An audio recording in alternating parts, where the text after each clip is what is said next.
আসসালামু আলাইকুম ভিউয়ার্স, আশা করি যে যেখানে আছেন ভালো আছেন, নিরাপদে আছেন, সুস্থ আছেন।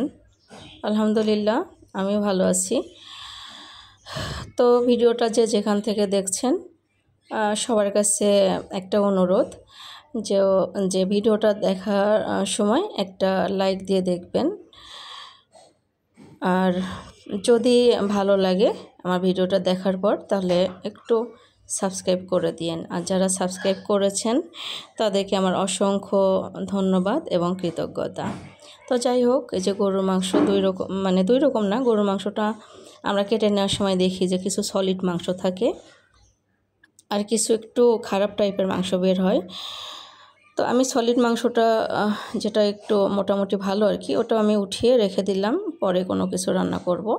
আর যেগুলো যে একটু কেমন জানি টাইপের মানে সেইগুলো আমি ছোট ছোট করে তেহারির মতো, যেটা আমরা তেহারি রান্না করতে যে মাংসটা কাটি ওইভাবে কেটে নিয়ে আমি এটা আদা রসুন জিরা বাটা গরম মশলা সব কিছু দেওয়া আছে, সেটা আমি বেটে দিয়েছি, চাইলে আস্ত দেওয়া যায়।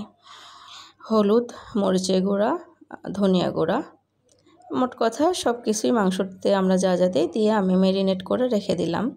আসলে ম্যারিনেট করবার প্রয়োজন নেই, আমার কিছু কাজ ছিল তাই আমি ম্যারিনেট করতে দিয়ে আমি সেই কাজটা শেষ করে এসে রান্না শুরু করলাম। গাজর কিউব করে কেটে নিয়েছি, আলু কিউব করে কেটে নিয়েছি, আর ওটা হলো সিমের বিচি। সিমের বিচিটা আসলে ডিপ থেকে নামিয়ে কিছুক্ষণ পরেই ইজিভাবে খোসাটা ছেড়ে আসে। তো যাই হোক, মাংসটা আমি ভালো মতো কষিয়ে নিলাম, যা যা মশলা তা তো দিয়েই রেখেছিলাম।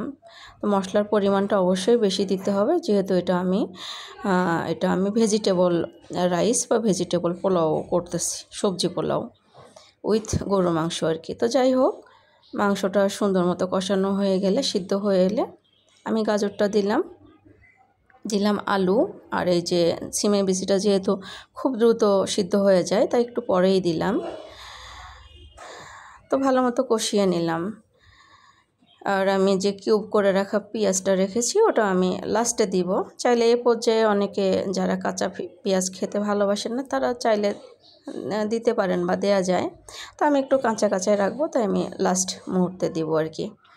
যাই হোক, আবার কষিয়ে পানি দিলাম যাতে একটু ভালো মতো সবগুলো সেদ্ধ হয়ে যায়। এই পর্যায়ে আমার মনে হলো যে লবণটা মনে হয় কম, তাই আবার একটু লবণ দিয়ে নিলাম। আর এটা হলো ভাতের চাল, এখানে আমি পোলাওয়ের চাল ব্যবহার করিনি। পোলাওয়ের চালটা আমি সবসময় ব্যবহার করি না। আমার যে ঘরে নর্মালি যে চালের ভাত খাই এটা হলো কাটারি ভোগ আর হলো জিরা শাইল।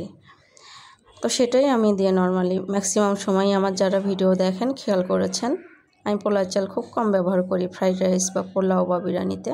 আমি এইটাই ম্যাক্সিমাম সময় ঘরে খাওয়ার জন্য আর কি আমি তৈরি করি। তো যাই হোক, আজকে যেহেতু শুক্রবার ছুটির দিন, ঢাকাতে মেইন প্রবলেম হলো খুব তাড়াতাড়ি গ্যাসটা চলে যায়, গ্যাস থাকে না। তো অনেক সকাল সকাল উঠে রান্না করে নিতে হয়, আর নয়তো 2টা-3টার আগে গ্যাস আসে না। তো যাই হোক, আমি যেহেতু ছুটির দিন সেটা মাথায় রেখেই চুলার এই যে মাংস কষানোর সময় কি একটা অবস্থা হয়ে যায়, সব নোংরা হয়ে যায়।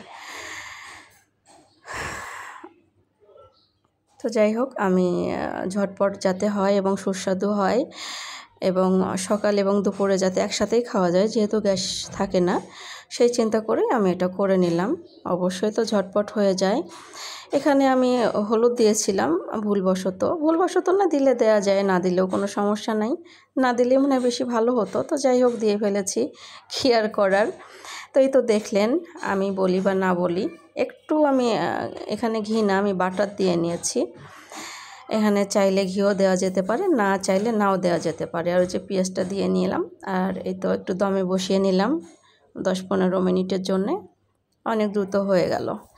এটা আমি বলি বা না বলি আপনারা দেখে বুঝেছেন যে আসলে তো এটা এমনিতেও খেতে সুস্বাদু হয়। যেহেতু ভেজিটেবলস দেওয়া আছে অবশ্যই তো এটা খেতে সুস্বাদু হবে, মজাদার হবে। আশা করি আপনাদের ভিডিওটা ভালো লেগেছে। আর যে যেখানে থাকুন ভালো থাকুন, বিদায় নিচ্ছি। আবার দেখা হবে ইনশাল্লাহ। আল্লাহ হাফেজ।